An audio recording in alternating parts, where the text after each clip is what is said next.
Kasalanan po ba ang magalit?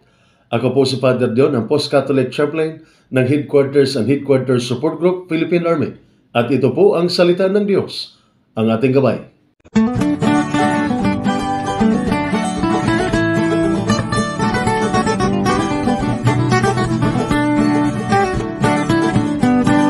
Ngayon po ay Wednesday ng ikalawang linggo sa karaniwang panahon at ang mabuting balita ng Panginoon ayon kay San Marcos. Papuri sa iyo, Panginoon.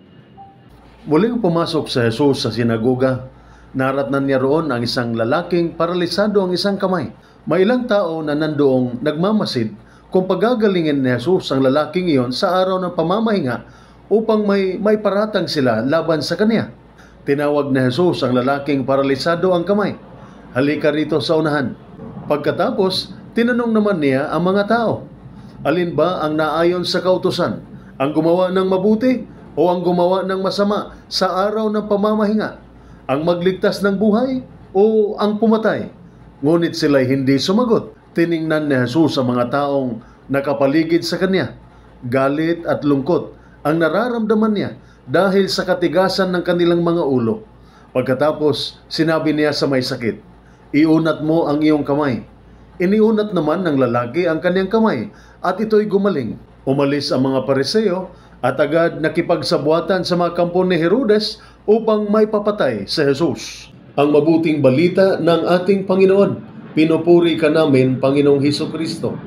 Ayon sa mabuting balita, tumingin si Jesus sa kanila ng may galit at nalulungkot sa katigasan ng kanilang ulo. Pati si Jesus pala ay nagalit din. At mayroon pang ilang pagkakataon sa Ebanghelyo na nagalit si Jesus. Tulad nung pinagtatabuyan niya ang mga mangangalakal mula sa templo. At nung pinagsabihan niya ang kanyang mga alagad dahil pinigilan nila ang mga bata na lumapit sa kanya.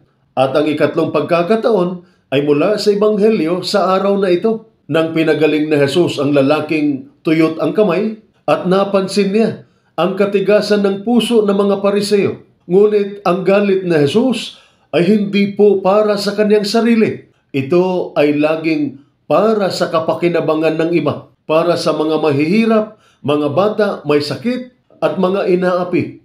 Bukod dito, si Jesus ay lumalapit sa mga taong ito ng may puso, hindi ng may sumpa o kamao o sandata. Ang kanyang malambot na puso ay ginigising ng kanyang galit at nag-aanyaya siya ng habag mula sa mga taong kanyang kinaiinisan.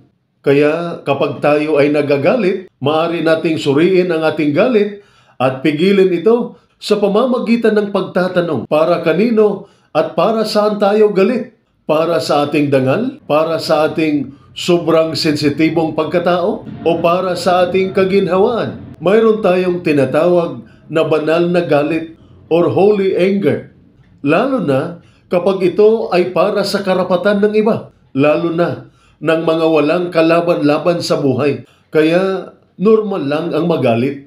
Ang galit ay normal lamang na damdamin ng tao. Ngunit tulad ng halimbawa ng ating Panginoon, para saan at para kanino tayo nagagalit? At kung tayo ay galit, mayroon isang mahalagang paalala si San Pablo sa kanyang sulat sa mga taga-Efeso, chapter 4, verse 26 to 27, nang sinabi niya, kung magagalit man kayo, iwasan ninyo ang kayo'y magkasala. Huwag ninyong hayaang lumubog ang araw, naggalit pa rin kayo.